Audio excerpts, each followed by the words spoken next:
Welcome to the one-time capital, I think, of colonial America, wasn't it? It was indeed. Yeah. And our Constitution was written here, Philadelphia, Pennsylvania. Just up the street, if I'm not mistaken. Independence Hall, just about 5 blocks away. We're here at the Philadelphia 201 Hotel. They'll let anybody, apparently they'll let anybody come and attend. They'll let me in. They'll let anybody stop. I'm John Dobis from Forbes, and you know who this is. This is Dennis Gartman. He writes the Gartman letter, and people pay good money for that kind of information. Some people pay bad money for it too. So, we'll take it all, though. Yeah, we'll take it all.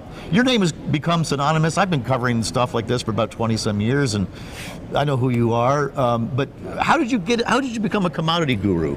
What was your background that led you to that? Actually, it was interesting. My first job out of graduate school, I went to my beloved North Carolina State University, not to be confused with the hated University of North Carolina. This is the Wolf Pack. This is the Wolf Pack. Philip Rivers. Yeah, Philip Rivers, absolutely. Who's now the quarterback for Seattle? Russell Wilson. Russell Wilson was from there. Who's going to be president of the United States someday? One of the nicest. I wouldn't write it off. One of the nicest young men ever. But my first job out of graduate school was as the economist for Cotton Incorporated. My job was to explain to cotton producers how the cotton futures market functioned, why it was there, what it did.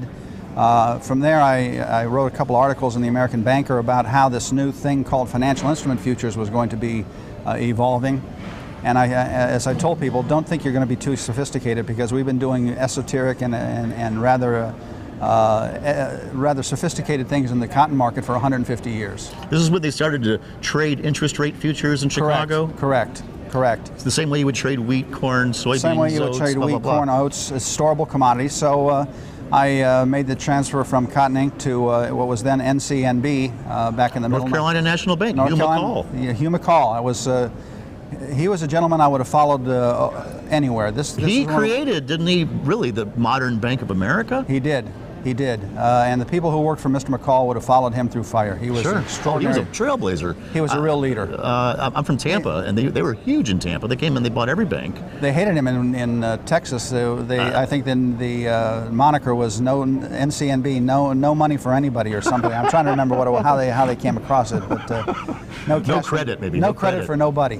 But I was lucky enough. I went to work for them, traded foreign exchange, and then decided that I really wanted to go and follow my heart, and I bought a seat on the Chicago Board of Trade and traded bond futures and note futures and Ginnie Mae's. How'd that start out? Did you pay for your seat right away? Or I paid for my seat right away. I was lucky. I bought a seat that was relatively inexpensive. It was only $80,000 when I bought it. And I will now give you the entire class that they gave us when you bought your seat.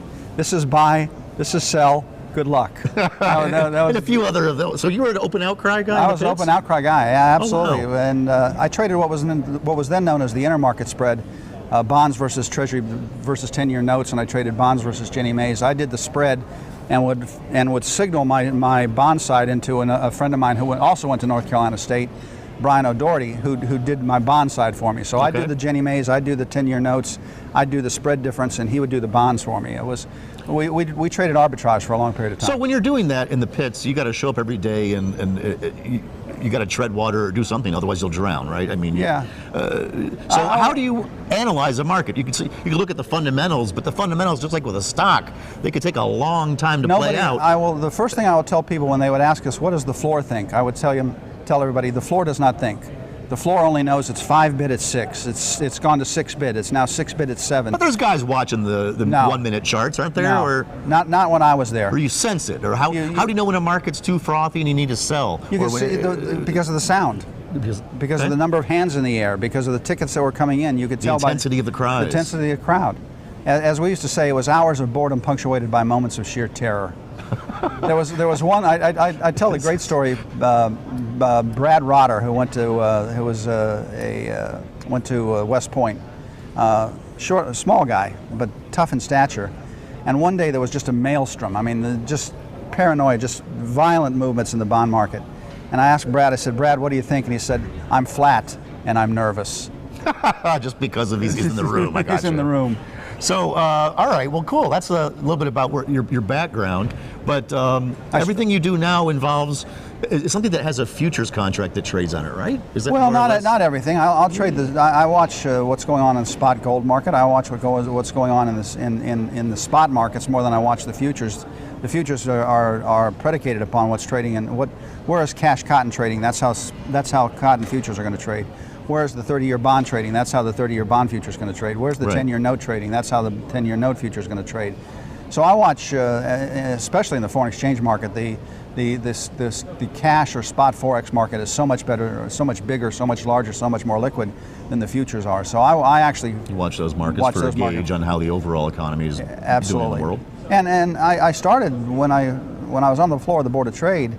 I actually wrote a little note to myself every morning: if the Fed does this, then the bond market should rally. If the Fed does this, then the bond market should Like a fall. quarterback opens up his arm and looks Yeah, at the and play. a couple of guys asked me if they could buy that little newsletter, and from there, my newsletter grew. When I decided that Started as some ink on your hand and it turned into the Gartman close letter? enough. So when I was 35, I was now physically too old to be on the floor any longer, especially in the bond pit. That'll age you pretty quickly then, huh? 35. I mean, I was there since I was 27. It's like an NFL career. I guess you're right. It's very short.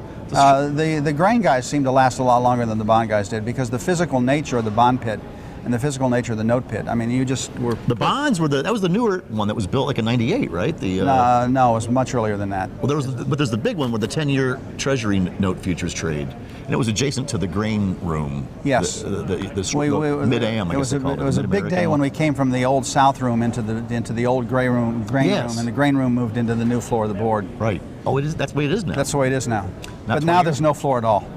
Well, that's like the New York Stock Exchange. It's a bowling alley, right? Yeah, it is. All that's left in open outcry is the options pits. That's all that's left. And even that will probably go the way of all There's a lot of flash. that electronic. Yeah. We're going to come back in the second segment and ask Dennis what he's thinking about in the current market. Cotton's down to like 18% this year. I just looked before I came up. So. Yeah, I watch cotton just because that's what I grew up in. But yeah, it's incredibly depressed. And we were driving from North Carolina, from our home in Virginia, down to Raleigh last week, and I was surprised at how much cotton is actually being grown this year in North Carolina and Virginia. Maybe it's already going in the ground before the price prices. decline. Yeah. All right, come right back.